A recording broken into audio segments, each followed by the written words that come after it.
আমাদের যে তাজু ভাই যে ভাইরাল, সেই তাজু ভাইকে নিয়ে একটু কিছু বলেন, কেন ভাইরাল হইলো? নদীর ওই পার থেকে গরুগুলো নদী পার হয়ে পারে ঘাস খায়, ঘাস খাওয়া শেষে আবার নদী পার হয়ে পারে চলে যায়। এইখানে একটা ব্রিজ দরকার, এই ব্রিজ দিয়েই গরুগুলো আসবে, ঘাস খাওয়া তারপর চলে যাবে। আসলে এটা আমার কথা না, তাজু ভাইয়ের কথা।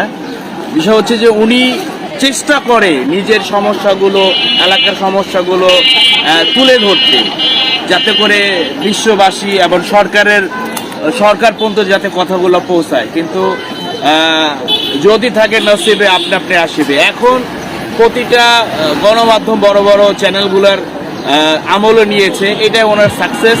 আমি মনে করি আসলে একটা মানুষকে একটা এলাকার সমস্যা বলতে গেলে বা সমস্যাগুলো জাতির কাছে জানাতে হলে তাকে শিক্ষিত হতে হবে না, তাকে স্মার্ট হওয়া লাগে না, ইচ্ছা শক্তিটাই বড়।